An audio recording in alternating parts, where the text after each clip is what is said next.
Thank you. Thank you. I've only been on the job for a year and a half, Sergio, so I still have plenty of time to mess it up. So let's not do those proclaimants here, but that's a very, very nice introduction, and I want to thank all of you for being here today, what all of you do. First, I do want to recognize the work that Ambassador Gore is doing, who's a friend of mine before he came here. And we knew when he would come here, he would be a dynamo and he would have energy to the mission, and I hope you've perceived that. His excitement for the job is palpable, and you see it in the results. Second, I want to thank all of you to help us here in this mission. And let me begin, and I don't think our folks will be offended if I do this. I always begin by recognizing and thanking our locally employed staff. If you're here, I just want you to know you are an important part of our family. We could not do our job without you. They really are. I mean, they are the institutional memory. You know, our folks, as you know, rotate every 2 or 3 years. We come and go. We go back to DC. They go to other places. They move on to other assignments. But every time a new officer comes in, every time someone new comes in, it is that institutional memory of the locally employed staff that allows us to avoid the early pitfalls, learn from the past, and hit the ground running. And so we're grateful to all of you for what you do. I want to comment about two things. First, about this building. I'm glad to be here. I believe in I know that in my year and a half as Secretary of State, it's the first new building that I get a chance to cut the ribbon on or inaugurate. So,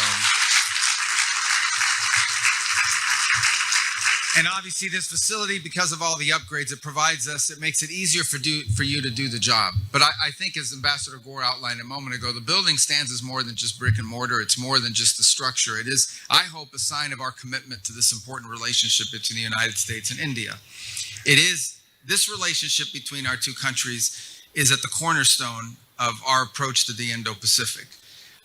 A lot of people aren't aware of this, but I was sworn in as Secretary of State on Tuesday or Wednesday. It was a Tuesday after the inauguration.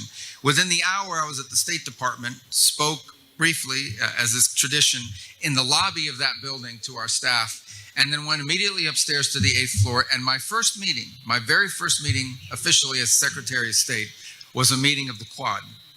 And we were going to renew that. We did it again last year in a different setting, and we chose to do it here. We wanted to do it here, not just because of our commitment to that structure of work, but also as a tangible sign of what an important role India plays in the United States and in our posture and in our approach to the Indo-Pacific.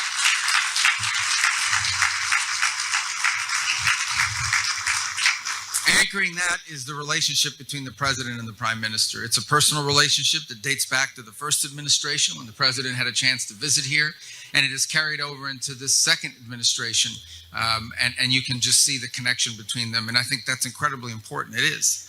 The connection between leaders is incredibly important. These are two very serious leaders that are focused not just on the short term, but on the long term, and so I think that that is important to note, because it's a key part of the foundation of the relationship between our countries. And just in the past year, we've seen this partnership deepen in ways that don't often make headlines or aren't splashy, but are important and real and tangible and enduring. We've expanded commercial ties now with more than $20 billion in investments. $20 billion in investments from Indian companies in the United States. We've deepened a security partnership through military exercises in the Indo-Pacific. And of course, as part of that, we recognize that an orderly and a secure consular system is vital to solidifying this important relationship. That's why we're introducing a new America First visa scheduling tool that prioritizes business professionals that strengthen these ties. And the facility, as I said, is not just for those that are applying for visas. It's also for you, the Americans who work here. The men and women of this mission who are at the front lines every single day of advancing America's national interest and in that America's national security. So it's an honor really to be here today. I wanted to keep this brief because it's hot. It's hot. Although it's not humid, like I'm from Miami, there's a humid hot and then there's this hot, but it's like, what time is it? It should be getting cooling off by now. And so I don't want to keep you here much longer than you need to be, but I want to say one thing. This facility saved Americans money because it's going to make us more efficient. It's going to allow us to do the work we have to do anyways, but allow us to do it more accurately, faster, and in a more efficient way. And so this is very important. And again, I want them to close by thanking the team here at the U.S. Embassy for your hard work, for your professionalism, for your patriotism. The work you do benefits your country and it benefits Americans that are here and ultimately Americans back home and across the globe.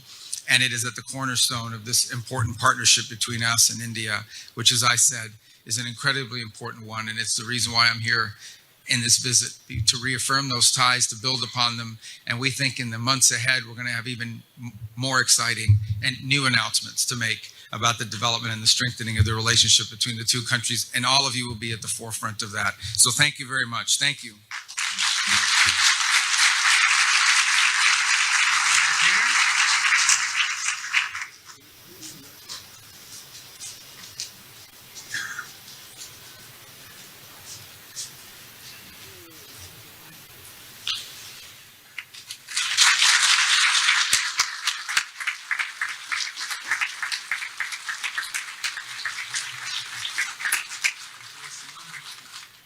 That's my first plaque.